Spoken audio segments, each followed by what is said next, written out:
What the American people tolerate is my biggest concern. That as we see massive changes in the Constitution coming out of a convention, will the American people stand up against loss of liberty, or will they embrace it? And I think what we've seen in Congress is a good representation of where we would go today if we were to hit that reset button. Congress already pretty much does whatever they want to, regardless of what the Constitution says, for the most part. And the only reason they get away with that is we, the people, don't hold them to it. I would say that they don't have to play by the rules as long as we, the people, don't know the rules. The states and the people have the power right now. So the problem really isn't Congress. It really isn't the federal government. It really comes down to what we, the people, tolerate. That if we demand intelligence and bravery and purity and so on, we'll get it. But that's where it has to begin. We need to rally together as the American people who want liberty and begin demanding it again.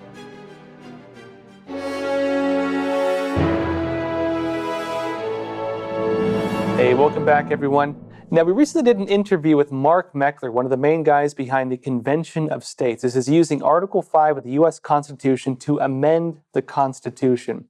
Now, it's important to note there are different viewpoints on this. Even among conservatives, not everybody's in agreement. And to hear the other side of the argument, we invite to speak with us Robert Brown. He's a constitutional expert with the John Birch Society. And Robert, it's a real pleasure having you on Crossroads. Thank you for having me. It's great to be here. Now, I understand John Birch Society, you're one of the main opponents, or one of the big opponents of the Convention of States, and you're a conservative group. You're not, from the other side of the political spectrum, typically within the same group that supports it, just you're on the other side of it. Now, I'm curious from your standpoint, what is the Convention of States? How would you describe it? On that part, I think we would agree with both sides of the argument. Convention of States is an organization pushing to use this second method in Article 5 for obtaining changes or amendments to the Constitution. And frankly, we agree on a lot of the problem as well. That we, both Mr. Meckler, the leader of Convention of States organization, and myself feel like the federal government has far overstepped its constitutional bounds, and we need to look at ways to rein them back in, put the beast back in the box, so to speak. And really where we differ is just what is the best way to achieve that end goal. And you mentioned that the main argument is using the second part of the Fifth Amendment. Is there a first part? Are there other parts to it? What are they? Of Article 5, that is. Yes. Yeah, Article 5, it talks about two different ways of amending or changing the Constitution. The first one is amendments go through Congress, proposed by and passed by 2/3 of the House, 2/3 of the Senate, goes out to the states for 3/4 majority of the states voting in favor, ratifying is called. That's the first method.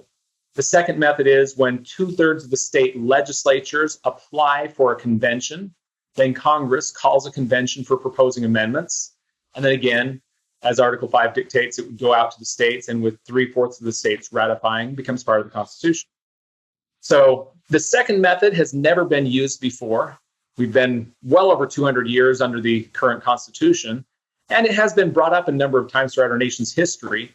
Even as early as 1788, the very year the Constitution was ratified, they already began talking about, well, let's propose a Bill of Rights through an Article 5 convention.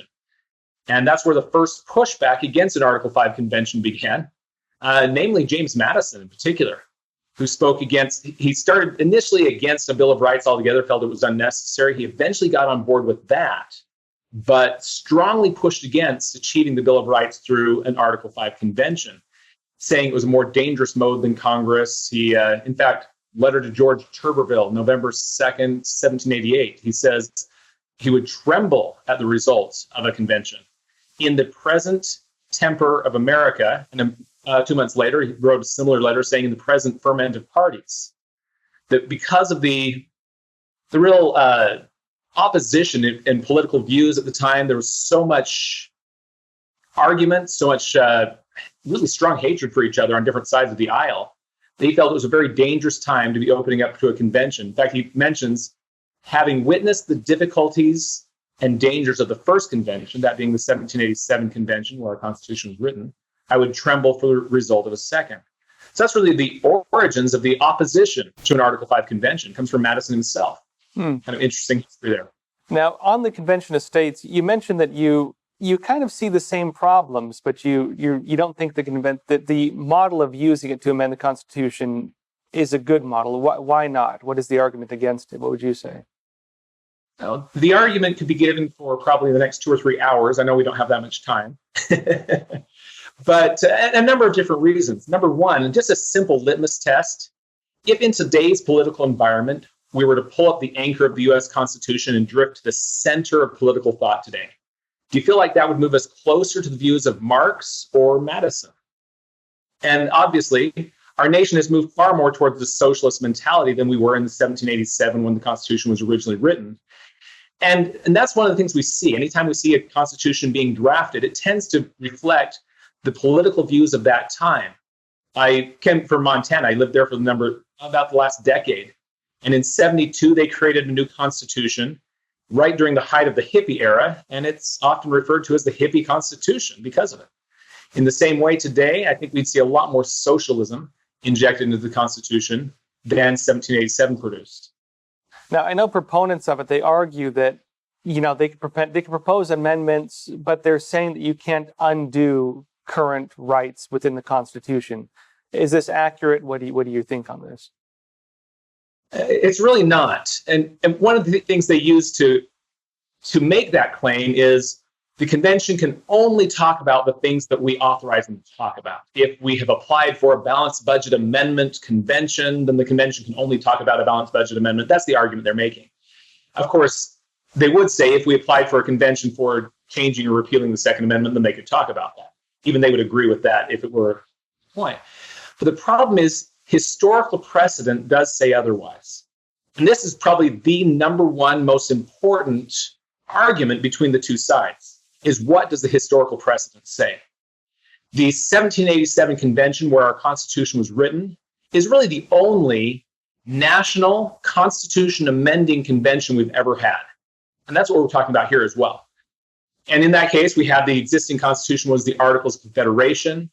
States sent delegates to the 1787 convention and gave them specific delegate commissions or authority. You're authorized to make these types of changes. You're not authorized to change these things and that kind of thing.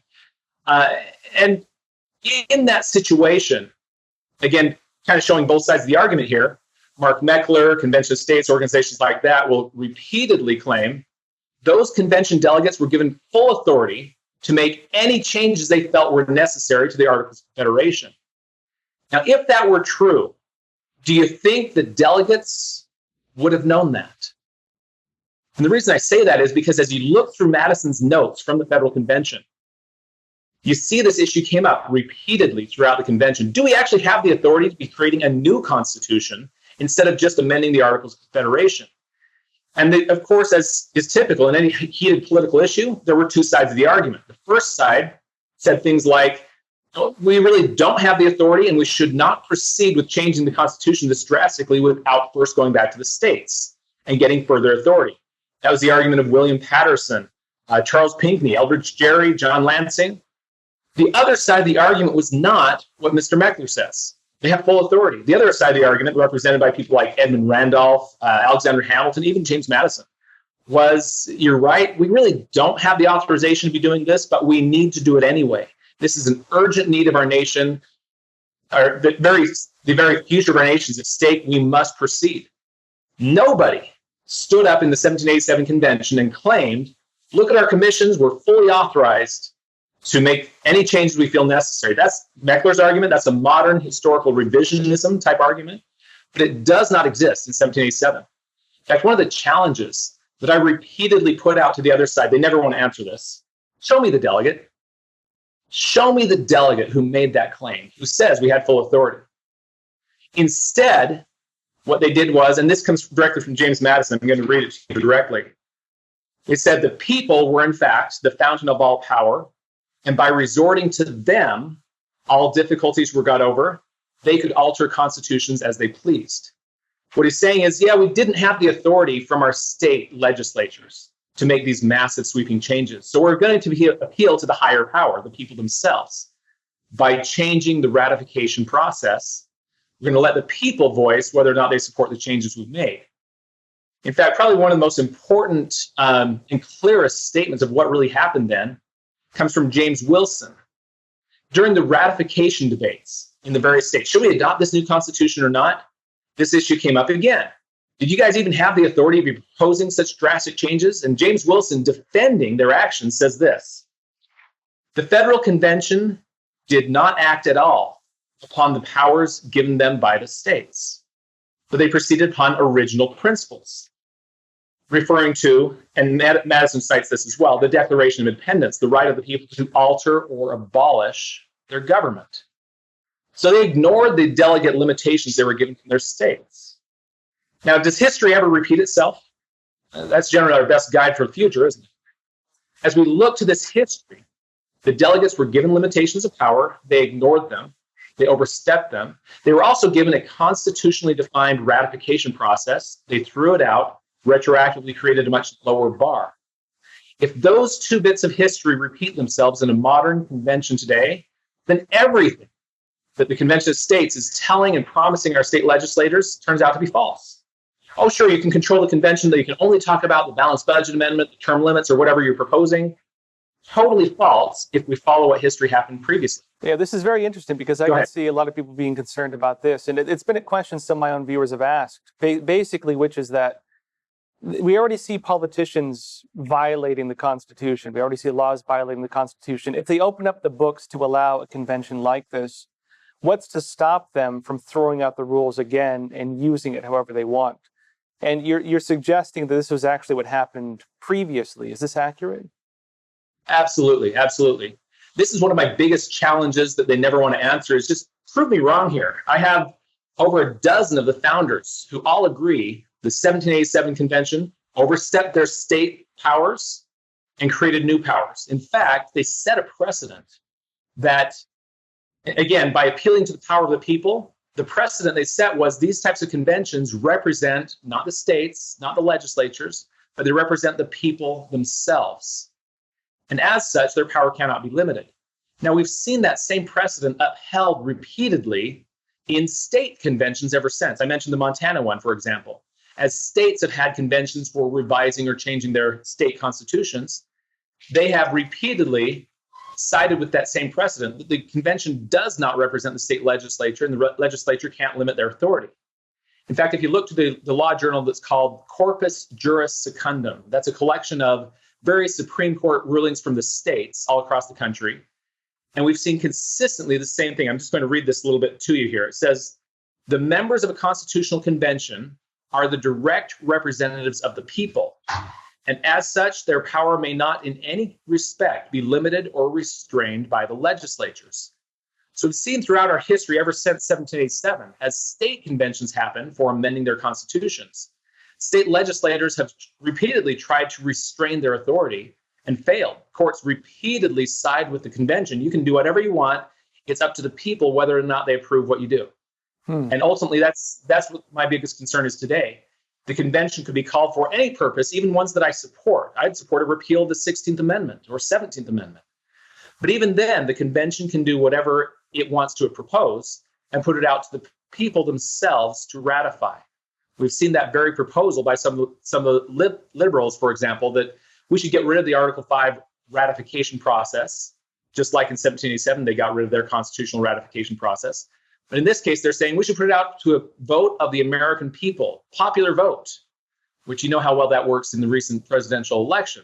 Popular votes, if we trust the elections, it certainly is a cause for concern that I don't trust the future of our liberties to whatever may be manipulated to be shown as the popular vote as ratifying whatever may come out of a convention today. I see. So your biggest concern then is that it seems to be the case that the interpretation of Article 5 differs, and even in terms of how it was used in the past, and even in terms of local, state-run, meetings to amend their constitutions, the local ones, they've turned out like this. Now, I know one of the big arguments saying that, they couldn't pass anything too extreme. One of the big arguments is you need 38 states to pass anything. What would you say to that? Well, again, this is one of the issues that the 1787 convention gives us a precedent. Sure, we have a 38 state or 3/4 state requirement. In 1787, they had 100% of the states had to ratify. And they knew that would never happen. And so in order to get past that, they simply discarded it and created their own rules for ratification. If you look at the current Constitution, Article 7 is its own built-in ratification process. It says the ratification of the conventions of 9 states shall be sufficient for the adoption of this Constitution. There's 2 changes there. The ratification of conventions, not state legislatures, so they changed 2 ratifies. And it also says 9 states rather than the existing 13, so they lowered the percentage needed. That precedent means that we may not even still have the same requirement of 38 states, as has been proposed by some liberal law professors. For example, we could just go to a simple majority vote of the American people for ratification. 38 states is no longer even necessary. And honestly, in today's idea of we're supposed to be a democracy or whatever else, what's more democratic than that, right? I think that idea has a very serious merit that it could very easily be proposed and supported by the American people. Yeah, let's let the people vote on the changes to the Constitution. And so in today's political environment, as we have so much more of this woke generation and leanings towards socialism and so on, I am really concerned about the direction our nation would go if we opened up the Constitution to changes.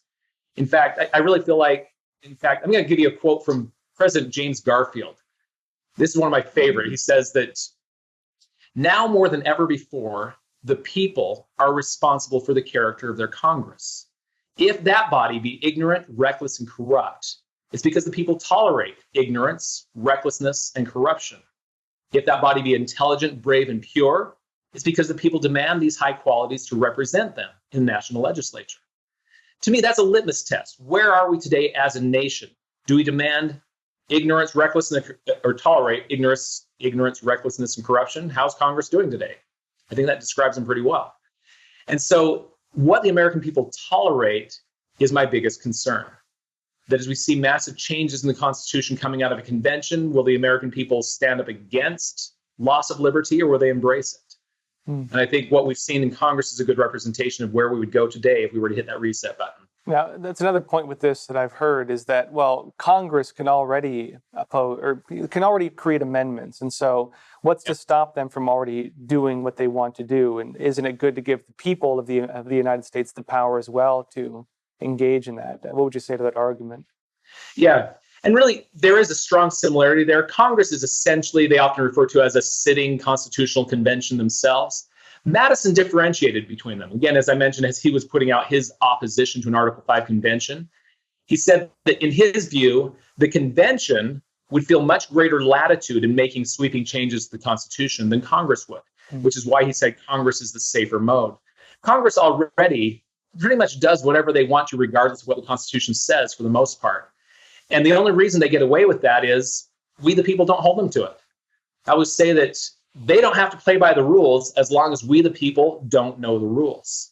When we do, and this goes back to some of my past history, when I first moved to Montana about a decade ago, I organized a couple hundred people, and we started holding our congressman accountable to his voting as it squared with the Constitution. At the time, his constitutional rating, so to say, was somewhere around 40 to 60%. He was always right in the middle. About half the time he'd followed the Constitution, half the time he wouldn't. Within 4 months, he was at 80%, and thereafter he stayed at 90% because we started pushing on him on, you better be following the Constitution as written. Doesn't matter if the Supreme Court has come up with alternate explanations. We want you to follow the Constitution as written, as intended. And he almost immediately began to do so. This is what I refer to as the power of 500. With just a few hundred people putting pressure on their congressman, we can get them following the Constitution again. And this is really what the founders intended for us to do. If you look through the Federalist Papers, in the Federalist Papers, one of the most common themes that was addressed there was, what should we do if the federal government ever oversteps their bounds, begins to ignore the Constitution? You look at Federalist 16, 26, and 33, Alexander Hamilton talking about the power that we, the people, and we, the states, have to push back against federal tyranny. Madison picks it up in Federalist 44 and 46 especially. And what's interesting is in all of those documents where they're talking about what to do to push back against federal tyranny, they never mention Article 5. In fact, then you go on to Federalist 48 and 49, Madison directly addresses that. In 49, he asks, is it appropriate to use a convention to address breaches in the Constitution when the federal government ignores it? And his answer is absolutely not. Federalist 48, he says it's merely a parchment barrier If they're breaking through, ignoring parchment barriers, making more parchment barriers is not the solution. We need to enforce it because paper is not enforcing itself. That's the real founder's solution. They talk about when they ignore the Constitution, we need to be enforcing the Constitution. Now, in Federalist, I think it was 43, yeah, in Federalist 43, Madison does address the Article 5 Convention. And in that case, he refers to it as the remedy for errors in the Constitution. If we made a mistake in the way the Constitution is drafted and it's causing problems, of course, the Constitution is the problem, change the Constitution. But when they're ignoring the Constitution, again and again and again, all throughout the Federalist Papers, they talk about how to enforce it. That's what I'm advocating, that we need to understand the Constitution and demand adherence to it. And as I demonstrated with my congressman in Montana, they will follow when enough people begin to demand adherence to the Constitution. Now, you touched on some interesting points, though, which is that, what we should do is push for the enforcement of the Constitution, push these politicians to abide by the Constitution, rather than try to add to the Constitution or alter the Constitution in order to try to rein in their violations of it. But I know that the other argument for that is that if you were to get the amended Constitution by the Supreme Court and through other methods, you're dealing with a thick document. Some people would argue that they are following the Constitution. It's just the altered version of it, through all these interpretations over the decades. With this argument, I know a lot of people pushing for the Convention of States say that, we can reel it back and try to undo that, and they see this as the only remedy. What would you say to this? Well, again, I'd point to my example with Montana because my congressman there, Denny Rehberg, was, prior to our working on him, he was following the Constitution as interpreted by the courts. And did we have to overturn those court decisions to get him following the original intent? Not at all. All we had to do was let him know that the political pressure wants him to follow the Constitution as written and as intended. And he began doing so.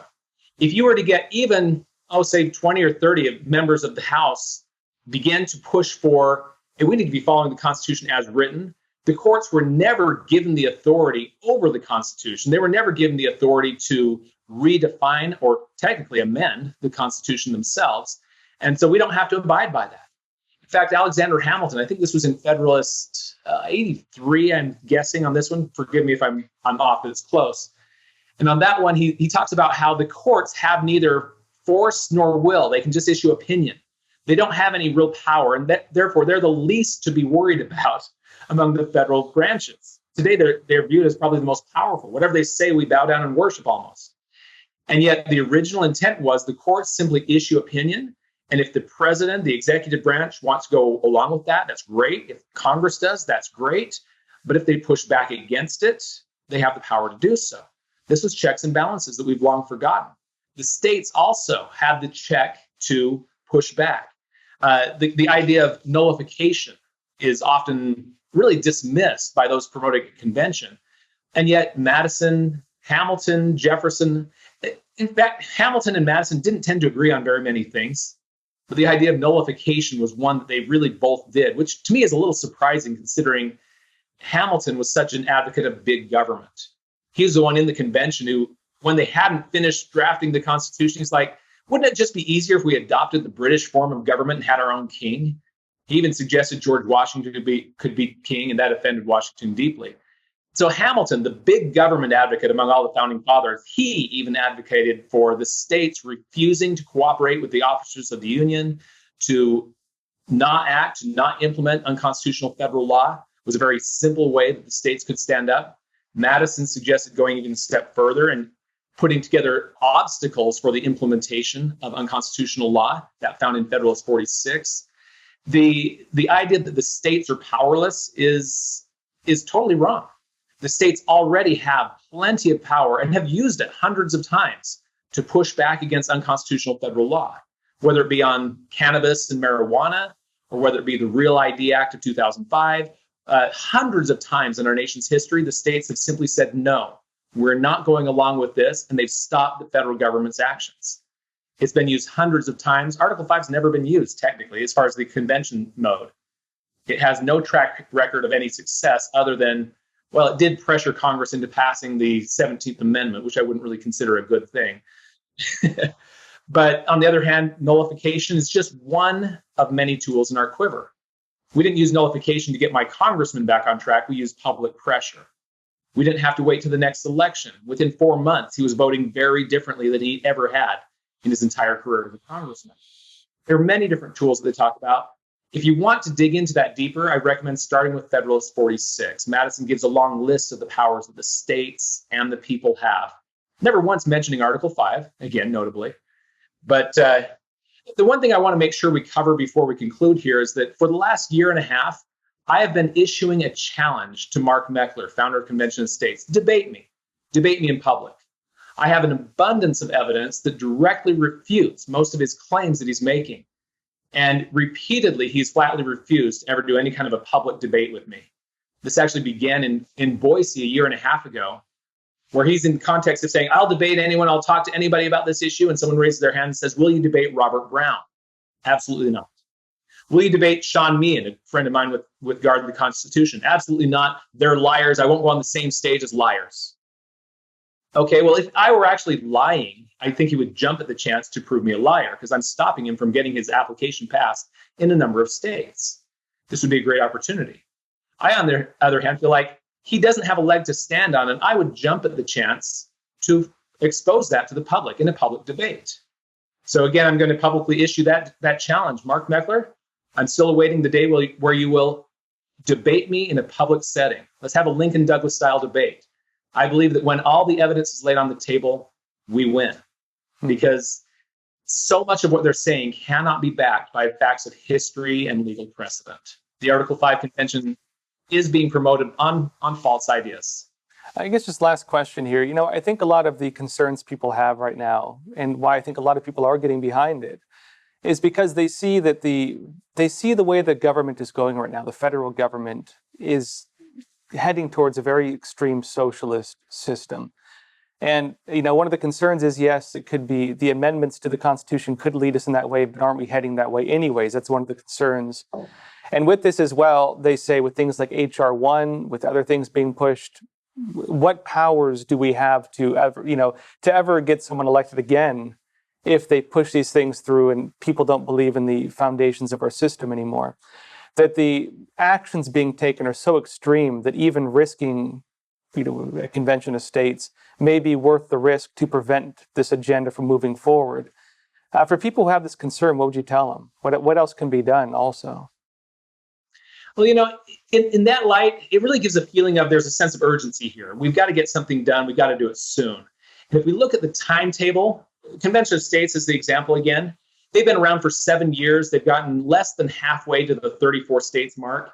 If they don't lose momentum, which they actually have quite a bit, but if they were to stay at that same level of number of states per year, we're looking another 10 years before they get to 34 states. They also admit that there will be numerous legal challenges stalling the process along the way. When we eventually get to a convention, Congress calls the convention, they finally conclude their whatever amendment proposals they come up with, and then it goes out to the states for ratification. Ratification takes anywhere from a few years to, one of them took 200 years to ratify, the most recent one, 27. You're looking at a minimum of 20 years for anything to actually go into effect from a convention. I don't think we have 20 years to turn this around. And so we really need to look at what powers we already have, which is what I've been talking about previously. The states and the people have the power right now. If I could have a meeting of the minds with Convention of States organization, hey, let's rally your organization. You claim to have 5 million people across the country. That's plenty to make those changes right now. Let's get pressure on your congressman right now. You'll begin to see massive changing the voting like we did in Montana in a matter of months rather than 2 decades. I'm reminded of a conversation I had with Tim Griffin. He's the lieutenant governor in Arkansas. I had a good visit with him about a year and a half ago, and he said, as a former member of Congress, the most surprising thing he discovered in Congress was how Congress is actually very responsive to their constituents. He'd never suspected that. He said, take the balanced budget amendment proposal, for example. It's generally supported by the American people, large support nationwide. Why doesn't Congress pass a balanced budget? He says, yes, they want a balanced budget. Yes, the people want a balanced budget, but they don't want it more. then they want all these government handouts and programs and things of that nature. The moment that changes and the balanced budget becomes a higher priority than all these other programs, then Congress will make it their highest priority as well and would pass a balanced budget. So the problem really isn't Congress. It really isn't federal government. It really comes down to what we, the people, tolerate. It goes back to my quote from James Garfield, that if we demand intelligence and bravery and purity and so on, we'll get it. But that's where it has to begin. We need to rally together as the American people who want liberty and begin demanding it again.